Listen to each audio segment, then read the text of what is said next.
দর্শক, এই মুহূর্তে প্রধান উপদেষ্টা সরকারি বাসভবনের সামনে থেকে যোগ দিচ্ছেন সহকর্মী শাকিলা করিম।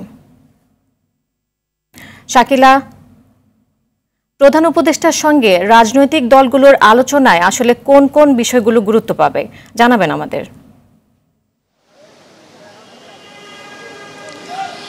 মীরা, গত 8ই আগস্ট আনুষ্ঠানিকভাবে দায়িত্ব গ্রহণের পর এই অন্তর্বর্তীকালীন সরকারের যে উপদেষ্টা মণ্ডলী রয়েছেন এবং যে প্রধান রয়েছেন প্রধান উপদেষ্টা ডক্টর মোহাম্মদ ইউনূস, তিনি কিন্তু বিভিন্ন রাজনৈতিক দলের সঙ্গে কিন্তু দফায় দফায় বৈঠক করেছেন এবং সর্বশেষ কিন্তু 12ই আগস্ট বিএনপির সঙ্গেও কিন্তু বৈঠক করেছেন এবং এই যাদের সঙ্গে বৈঠক করেছেন এর মধ্যে কিন্তু বিএনপি দল থেকে কিন্তু নির্বাচনের একটি রোড ম্যাপের জন্য তারা কিন্তু বর্তমান সরকারকে, অন্তর্বর্তীকালীন সরকার কিন্তু তারা এক প্রকার চাপ প্রয়োগ করছে বলা চলে। এবং এর বাইরে আজকে যে কিন্তু আগের বারের মতোই এই ক্ষমতাচ্যুত সরকার চলে যাওয়ার পর থেকে কিন্তু এখনো পর্যন্ত আওয়ামী লীগ সরকারের কোনো প্রতিনিধির সঙ্গে কিন্তু এখনো পর্যন্ত কারোর সঙ্গে বৈঠক হয়নি প্রধান উপদেষ্টার সঙ্গে। এবং আজকে যে কয়েকটি রাজনৈতিক দল ও জোটের সঙ্গে আলোচনায় প্রধান উপদেষ্টা বসবেন, তাদের মধ্যে কিন্তু তারা কিন্তু বিকেল 3টায় এই অতিথি ভবন যমুনায় মতবিনিময় বা এই বৈঠকে কিন্তু বসবেন এবং এটা কিন্তু একটানা রাত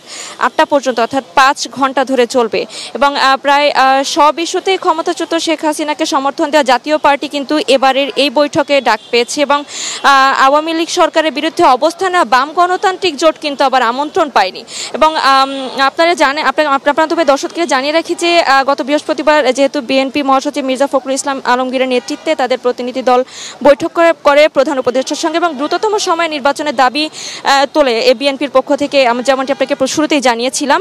এবং আজকে শনিবার, অর্থাৎ আজকে কিন্তু রাজনৈতিক দলগুলোর সঙ্গে মত বিনিময়ের ক্ষেত্রে হয়তো এই নির্বাচনের রোডম্যাপ সম্পর্কে জানার বিষয়টি কিন্তু যারা দাওয়াত পেয়েছেন বা ডাক পেয়েছেন আজকের বৈঠকে তারা কিন্তু এই বিষয়টি তুলতে পারেন, যেমনটি আমাদের কাছে ধারণা রয়েছে। এবং বর্তমান অন্তর্বর্তীকালীন